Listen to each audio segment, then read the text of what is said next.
네, 시장에 대한 큰 그림을 그려보는 시간입니다. 특히 오늘같이 흔들리는 장에서는 이런 판단 중요할 것 같은데요. 저 최택규 전문가 모셔봤습니다. 전문가님 어서 오십시오.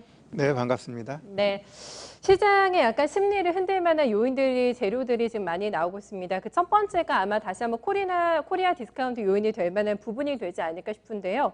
전문가님, 저희 굉장히 거친 단어들이 주말자 뉴스로 많이 전해지더라고요. 특히 북한 쪽에서 그런 멘트가 많이 나왔는데 이전과는 저희가 조금 다른 심각한 분위기로 읽어봐야 되는 상황인가요? 일단 남북 관계 이야기하는 네. 거죠. 예. 일단 최근 북한의 흐름 보시면 아시겠지만 최근까지만 봤을 때 북한 같은 경우 우리나라를 아주 무시하는 전략으로 취해왔습니다. 그러면서 미국에 대해서는 뭔가 좀 대화하자 이런 식으로 북한이 좀 흐름을 이어가다가 이제 코로나 이후로는 경제적으로나 외교적으로 좀 많이 막혀버렸잖아요. 네. 북한도. 그러다 보니까 이들 스스로 이제는 뭔가 좀 방향을 찾아야겠다라는 게 이제 내부적으로 나타난 거죠. 그러니까 내부 경제 사정이 어려워지면서 태도가 좀 바뀌었다는 그렇죠. 말씀이신 결국 거죠? 네. 과거부터 북한이 해왔던 거는 문제가 있을 때는 어떻습니까? 외부의 적을 만드는 거예요. 아하. 네. 외부의 적을 만드는 건데 결국 그러기 위해서 우리나라 같은 경우는 아예 더 무시하고 아예 강경하게 나가고 있죠, 지금. 네. 그러면서 미국 같은 경우도 이제는 이제 좀 격을 두는 겁니다. 거리를 두는 거죠. 트럼프에 대해서도 11월 달 대선에 있어서 우리가 너한테 선물 안 주겠다. 오히려 너를 방해하겠다. 이런 식으로 이제 엄포를 놓고 있지 않습니까? 예. 그러다 보니까 지금 이 북한 같은 경우는 강으로 나가는 겁니다. 강. 이전까지 우리 정부에 대해서는 뭔가를 좀 믿었었는데 전혀 안 되거든요. 우리 정부 입장에서도 우리 스스로 할 수 있는 게 전혀 없잖아요.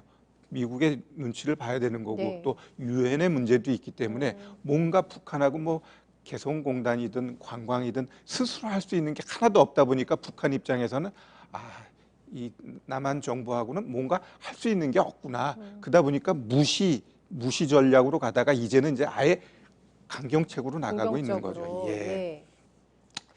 그렇다면 이제 북한 같은 경우 이제 이러한 행태에 대해서 트럼프가 어떻게 나오느냐 이게 중요할 것 같아요. 그렇죠. 트럼프 같은 네. 경우는 지금 지지율도 많이 떨어지고 있기 때문에 뭔가 북한에 대한 문제를 카드로 쓸 가능성은 높아요. 항상 위기 때마다 북한 카드를 이용을 그렇죠, 했었잖아요. 그렇죠. 트럼프 예, 대통령이. 그러다 예. 보니까 요번에 과연 트럼프가 언제 이 북한을 이용할 것이냐 이제 이 부분이 이제 문제가 될 것 같은데. 어떻게 또 이용할 것인지. 그렇죠. 그렇죠. 이제 예. 뭐 일각 신문에서는 뭐 11월 3일이 이제는 대선이니까 네. 10월 달에 아마 뭐 미사일을 쏘든 이러한 좀 공격적인 도발을 북한이 할 거다 이런 식으로 신문들은 나오고 있는데 그 이전부터 북한이 지속적으로 미사일을 쏘고 미국을 자극하게 되면은 그 이전에 트럼프가 아마 이를 드러내겠죠. 이를 드러내면서 다시 이전처럼 서로 막 욕설이 오가는 그러한 강한 상황도 올 굉장히 가능성은 있다. 빠르게 분위기가 급냉될 가능성도 예, 있다라는 말씀이세요? 그러다가 또 전환되는 거죠. 네네. 극적인 것을 원하는 게 트럼프이기 때문에 아. 오히려 또 상황을 빡빡하게 만들었다가 전환하면서 대선에 이용할 가능성이 매우 높다 저는 이렇게 보고 있습니다. 밀당이 굉장히 급하게 그리고 강도 있게 나올 가능성이 있다라는 말씀이신 것 같은데 네네네. 대응 전략에서는 어떻겠습니까? 지금 아직까지 미국이 이렇게 강하게 안 움직여서 그런지 경협주들은 크게 밀리지는 않고 있고 이슈 나올 때마다 최근에 방산주만 올라가는 현상이 좀 네네네. 나타나고 있는 거잖아요. 네, 일단 경협주 같은 경우는 좀 한번 떨어졌죠. 네. 떨어지다 보니까 흐름이 그렇게 나타나는데 일단 경협주 하면은 뭐 현대 엘리베이 그다음에 현대 로템, 아난티, 인디에프 많은데 네. 우리 개인 투자자분들이 많이 갖고 있는 아난티에 대해서 차트 흐름 보면서 한번 제가 설명드려 보도록 하겠습니다. 아난티 볼까요? 네. 일단 지난주 금요일 날 급락해놓고 나름대로 양봉 만들어줬죠. 오늘도 일단은 개파락해놓고 십자형 캔들 만들고 있습니다. 그럼 이런 흐름에 있어서 가장 중요한 건 뭐냐면 이 하단에 있는 60일 이평선입니다. 1차적으로는 금요일 날 저점을 안 깨는 게 가장 중요하고요. 네. 2차적으로는 이 60일 이평선을 지지해 주는 게 좋습니다. 우리 시청자 여러분들도 이 이평선을 봤을 때 일단 이 60일 이평선을 지지해 주면은 여기가 저항이 되면서 일단 매물대가 있는 10,000원까지는 우리가 열어놓고 보셔도 돼요. 근데 깨고 내려가게 되면은 결국 이 60일 이평선이 저항이 됩니다. 네. 저항이 된다는 건 결국 거기 가면 물량 나오기 때문에 거기가 또 단기 목표가가 되는 거예요.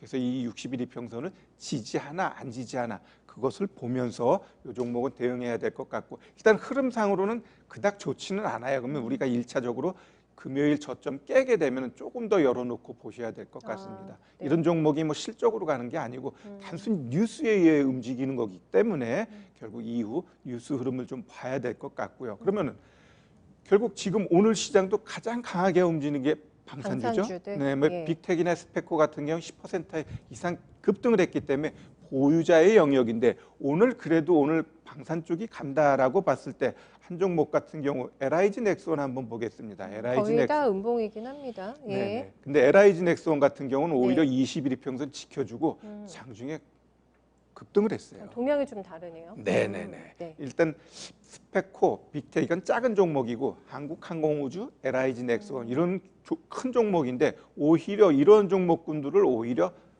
오전에 매매했다면 좀 수익이 날 수 있고, 이 종목은 제가 봤을 때 최근 고점은 충분히 다시 올라갈 수 있고요. 올라갈 수 있는데, 그러면 이렇게 급등했을 때 올라가는 거는 제가 항상 어리석다고 그랬습니다. 오히려 올라가는 이 20일 이평선까지 좀 조정이 나오는데, 급하게 내려오는 것보다는 뭐 1, 2% 조정 나오면서 한 일주일 정도 횡보하고 거래가 줄면 오히려 거기서 다시 한번 매수 기회가 나오지 않을까, 이렇게 좀 예상이 됩니다. 네, 원래도 좋았는데 실적도 괜찮다고 하니까 네, LIG 넥스원 정도는 눌림목에서 매수 가능하다라는 관점이었습니다.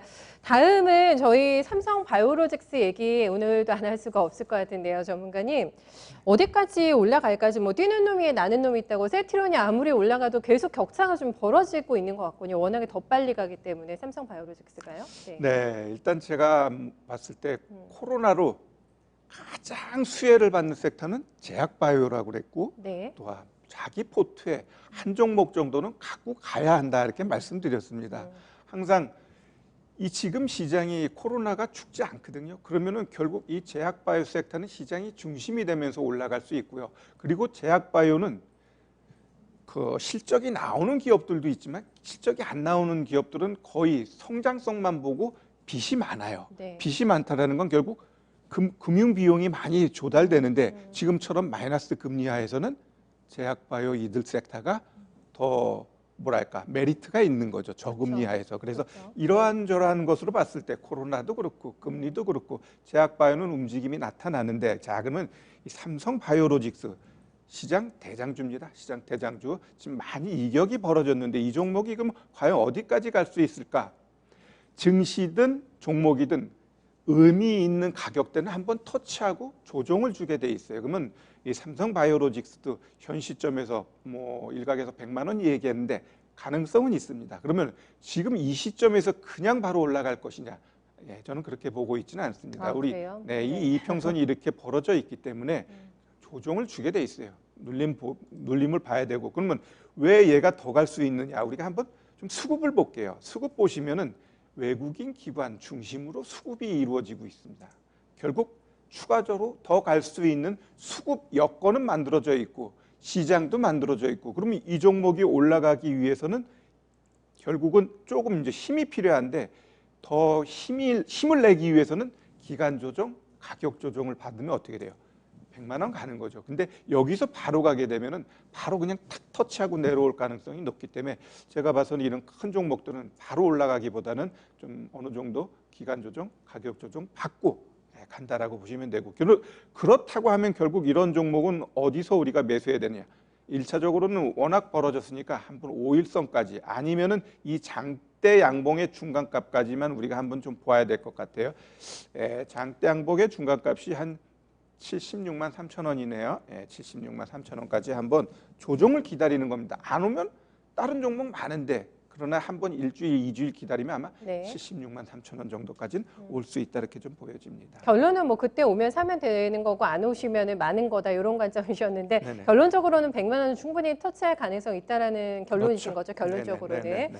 알겠습니다. 조정 없이 그냥 갔습니다. 예측을 벗어난 행보를 지금 보여주고 있기 때문에 지금도 뭐 정확한 예측을 한다라는 거는 어려운 얘기가 될 것 같은데, 조정 오면 사는 게 낫다라는 것만 일단은 기억해 두시면 될 것 같아요. 기간이든 가격 조정이든 한번 올 것 같다고 봤습니다. 이번에 저희 시장 전반을 조금 읽어주시면 좋겠는데 이렇게 좀 쉬어가는 패턴 그리고 변동이 워낙에 많이 나타나니까 약간 불안하신 상태에서 매매가 되실 것 같거든요, 전문가님.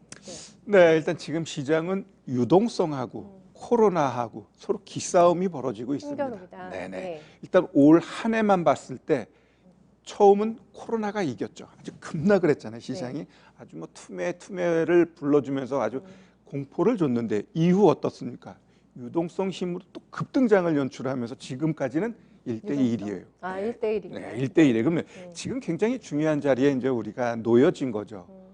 과연 나스닥이 1만 찍고 지금 급락이 나왔는데 저는 시장을 항상 그렇게 보고 있습니다. 지금 시장은 최소한 휘는 장은 아니다.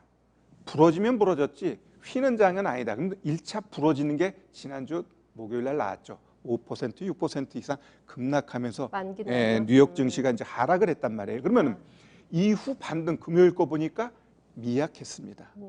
미약했어요. 그러면 추가적으로 조정 나올 가능성은 있는데 결국은 조정이 어디까지 나오냐 이 부분인데 네. 일단 그 부분은 우리 시장 보면서 한번 제가 말씀드릴게요. 얕을 것인가 깊을 것인가 네, 이 차인가요? 네. 자, 먼저 우리 거래소 차트 한번 보겠습니다. 우리 거래소 지난주 금요일이었죠. 저점이 2084였습니다. 그러면은 이 2084는 차트 흐름상으로도 중요한 게 여기 밑에 뭐가 있네. 20일 이평선이 있습니다. 자, 그러면 지난주 금요일 저점을 깨게 되면 제가 봤을 때는 2000선까지는 쉼없이 무너지게 돼 있어요. 쉼없이 무너지. 그러나 지난주 금요일 저점을 훼손하지 않고 여기서 횡보하다가 올라가게 되면은 결국은 단기 조정으로 끝나면서 올라갈 가능성이 높고요.